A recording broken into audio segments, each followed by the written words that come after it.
Bonsoir Gilles Pialou. Bonsoir. Merci de nous rejoindre en qualité de chef du service des maladies infectieuses de l'hôpital Tenon. Vous venez d'entendre ces chiffres et vous n'apprenez pas cette mutation du virus que connaissent bien les scientifiques, épidémiologistes et infectiologues que vous êtes, Gilles Pialou. C'est normal en réalité qu'un virus mute et mute même régulièrement? Ah oui, c'est complètement normal, et ces virus-là, enfin en l'occurrence les coronavirus mutent régulièrement. C'est pas ceux qui mutent le plus si on compare par rapport au virus du sida, au virus de la grippe, ça n'a strictement rien à voir.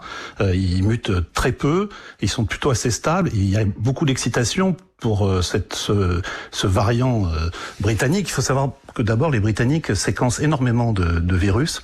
Ils sont parmi les pays qui en séquencent le plus. Et puis comme ça a été dit dans votre sujet, plus on a de personnes infectées, plus on a de mutations aléatoires, et plus grande est la fréquence possible de mutations qui peuvent avoir un impact. Et pour l'instant, cette mutation, il n'a pas été démontré qu'elle augmentait soit la transmissibilité, soit l'agressivité. Donc pour l'instant, comme vous l'avez dit, on peut pas faire une corrélation entre le fait que les chiffres augmentent et cette mutation, elles sont inexorables. Il y en aura plus il y aura de circulation du virus, plus il y aura de mutations et de mutants. Oui, il y a une autre souche mutante, après on va revenir en Grande-Bretagne, mais qui est inquiétante, détectée cette fois en Afrique du Sud, qui explique là-bas la rapidité des transmissions pour la seconde vague qui touche des patients plus jeunes, qui n'avaient pas de comorbidité, mais qui développent des formes graves de la maladie. Est-ce qu'en l'espèce, on peut parler d'une mutation plus inquiétante en Afrique du Sud, Gilles Pialou?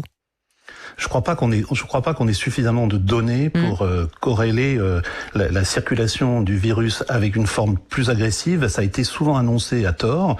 Je crois qu'il faut vraiment être très prudent. C'est un travail épidémiologique compliqué.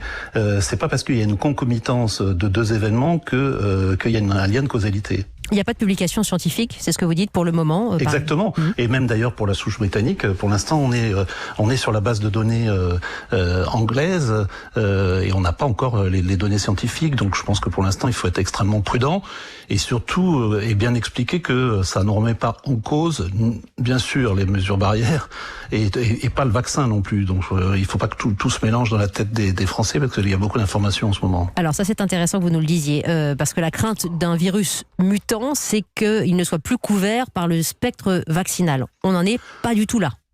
Non seulement on n'en est pas là, mais alors là, on a plus des éléments concrets pour dire que il y a très peu de probabilités. Alors bien sûr, on peut être démenti par l'histoire dans les mois qui viennent, mais parce que le vaccin ne se concentre pas que sur un lieu de la spicule dont on parle là, la protéine spike.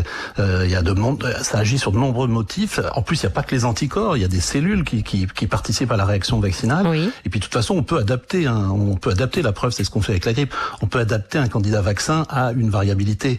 Donc là, je pense que vraiment, il faut être extrêmement distancié avec le fait que ces mutants auront un impact sur la recherche vaccinale.